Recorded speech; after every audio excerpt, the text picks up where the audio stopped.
اللهم صل وسلم وبارك على سيدنا محمد. هنعمل مع بعض النهارده الماكريل. تمام، هو بتبقى سمكه متجمده جميله، انا بحبها جدا وبتبقى طعمها سكر يا جماعه. هنا معايا سمكتين اهو زي ما انتم ما شايفين، غسلاهم كويس قوي ومنضفه قلبها وبصي لازم تتشطف كويس قوي قوي قوي. تمام، هنا انا بعمل لها زي مركب كده، بعملها بورق الفويل زي ما انتم. تمام اهوت، انا بوريكم الطريقه اهي. تمام، ده ليه؟ عشان الصينيه تفضل نضيفه، وعشان هي هتنزل زيتها، وعشان الزيت اللي احنا هنحطه والخلطه بتاعتها تبقى كلها فيه. على قد ما نقدر برضو بنسهل على نفسنا الدنيا، لان بصراحه غسيل المواعين بعد الاكله دي مش حلو خالص، فانا ما بحبهوش. تمام اهوت زي ما انتم شايفين كده، برضو بعمل التانية. تمام، لو وصلتي لحد هنا صلي على سيدنا محمد، متنسيش تعملي اشتراك ومتابعه في القناه، والتعليق بتاعك يساعدني ان انا استمر. تمام، زي ما انتم ما شايفين هنا ده كان البطروخ بتاعها، ودي طماطم بشراها وفلفلايه وشطه حراقه وفلفل احمر، ونزلت عليه بمعلقتين صغيرين ملح ومعلقه كمون، والسمك بيحب الكمون وهو ما بيتحطش عليه اكتر من كده.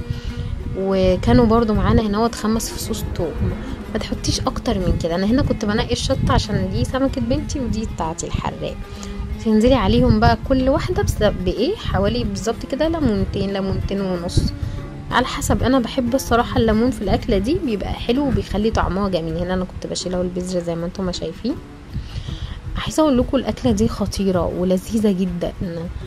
وهنا هو كنت بخلي البطروخ ياخد برضو من طعم الحاجه عشان السمكه اللي تحتها. وهنا معلقه زيت على كل سمكيه، وهتقومي مدخلها الفرن على درجه حراره 200، هتاخد ربع ساعه بالظبط مش اكتر من كده. وهنا انا كنت بحط عليها، بحب الطماطم بقى اللي بتبقى فوق السمك دي، بتبقى خطيره يا جماعه، عايزه اقول لكم بتبقى رهيبه. بس وهنا هو زي ما انتم شايفين انا بزوقها، حطيت طماطم وحطيت فلفل.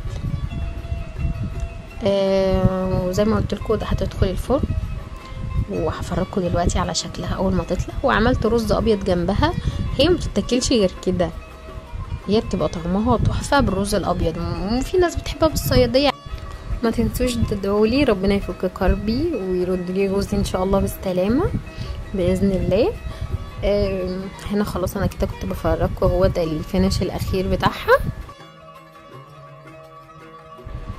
حاجه كده في منتهى الجمال والحلاوه. وهنا كنت دخلتها الفرن اهوت. وهنا بقى بعد ما طلعت اتفرجوا كده على الطعامه والجمال. بصوا البطروخ احمر وجميل، السمكه طالعه تحفه تحفه تحفه خطيره. يا ريت توسعوا خلقكم معايا في كلمه تحفه ياما دي، بس انا عشان بحب الاكله دي.